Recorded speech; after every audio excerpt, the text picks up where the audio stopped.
अस्सलाम वालेकुम। हंडिया उलटने पे उसको चाटने का इंतज़ार करने वाले अपनी इस ख्वाहिश से महरूम रह गए और इस्लामाबाद में मुज़ाकरात का टेबल सजा भी और अमरीकी और ईरानी वफ़द अपने ऐलानात भी कर चुका है।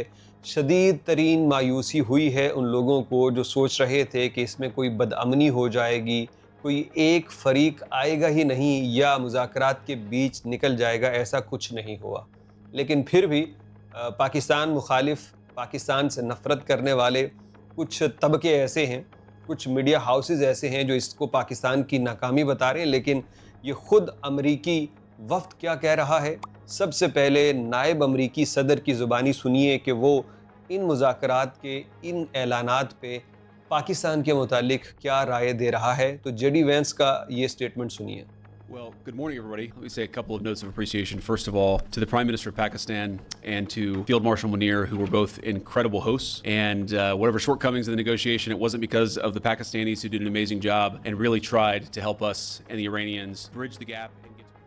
मुज़ाकरात इस्लामाबाद में हो चुके हैं और अमेरिका और ईरान दोनों एक दूसरे के सामने बैठे घंटों बातचीत हुई, बराह रास्त बातचीत हुई, जो कि पाकिस्तान के इख्तियार में था, जो कि पाकिस्तान ने बीड़ा उठाया था। और उसके बाद जेडी वेंस ने कहा कि ईरान से हमारे इत्तफाक नहीं हो सके, सिर्फ दो बातों पे हमारे उनके मामलात तय नहीं हो सके और ये मुज़ाकरात किसी एग्रीमेंट के बगैर ख़त्म हो रहे हैं।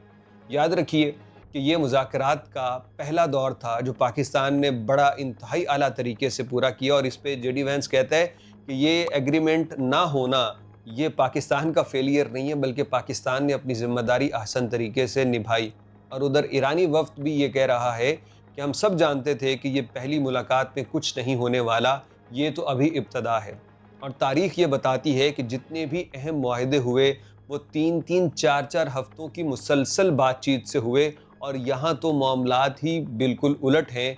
ईरान और अमेरिका जो तकरीबन 47 साल बाद इस तरह हाई लेवल पे एक दूसरे के आमने सामने आके बैठे तो 47 साल का गुस्सा, गम वो यकसर यूं ख़त्म नहीं होता। तो पाकिस्तान अपने किए में बहुत ज़्यादा कामयाब रहा, दोनों मुल्कों को साथ बिठाया।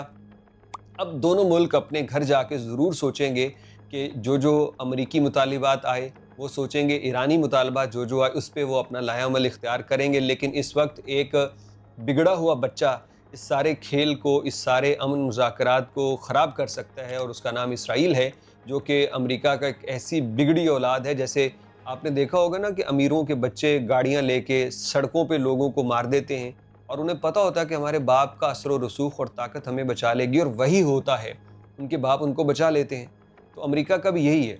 इसराइल कभी भी कहीं भी ऐसी मुजरिमाना सरगर्मी करता है और इसराइल को फिर अमेरिका आके बचा लेता है। तो लबनान में इस वक्त जो कुछ चल रहा है उसके ऊपर भी देखिए, एक दूसरा जेनोसाइड शुरू कर रखा है गज़ा के बाद इसराइल ने, और यही खदशा है कि वो ईरान पे भी ऐसा करेगा। लेकिन पाकिस्तान ने कामयाबी के साथ ईरानी वफ़द को वो अपने यहाँ लेके आए और अब वापस भिजवाने का भी एक टास्क है। जब तक हम वीडियो बना रहे हैं तब तक ईरानी वफ़द वापस नहीं गया, लेकिन उसकी बाहिफाजत वापसी भी अल्लाह करे मुमकिन हो, पाकिस्तान उसमें भी अपना किरदार अदा करे।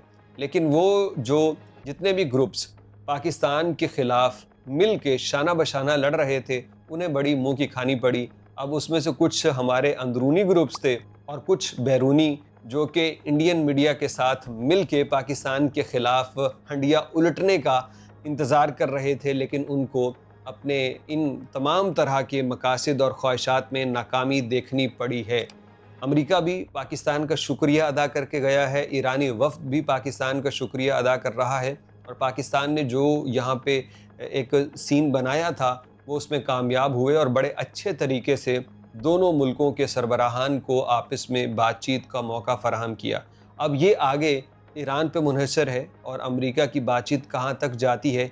मेरा ये ख़्याल है कि दोनों मुल्क ही एक दूसरे को लचक देने के हक में नहीं है। दो अहम चीज़ें हैं, एक तो आबनाए हुर्मुज़ पे ईरानी कंट्रोल, ईरान कहते हैं हम रखेंगे, अमेरिका इसको नहीं मानता, और दूसरा वो कहते हैं कि जितनी भी यूरेनियम तुमने तैयार कर ली है वो आलमी तवानाई एजेंसी के हवाले कर दो। ईरान इस पे भी नहीं मानता, क्योंकि पहले भी अमेरिका ने इसी तरह से ईरान को धोखा दिया। जब ट्रंप ने पहले दौर में आके ये मुआहिदा मनसूख किया तो अभी भी ईरान को वही लगता है کہ امریکہ دوبارہ قابل اعتماد نہیں ہے۔ پاکستان کو اللہ نے سرخرو کیا، اس کی جو کوشش تھی وہ اپنی حد تک کامیاب رہی۔ اب دیکھیے دنیا کی ان بڑی طاقتوں اور بڑے محاذوں پہ اب یہ ملک اپنے لیے کیا فیصلے کرتے ہیں۔ ہماری دعا انسانی جان کے لیے ہے، دنیا کے امن کے لیے ہے، اور دنیا میں یہ جو مہنگائی کے طوفان ہے اس سے اللہ ہماری حفاظت کرے، تمام لوگوں کی ہماری دعائیں اور نیک تمنائیں اس کے لیے ہیں۔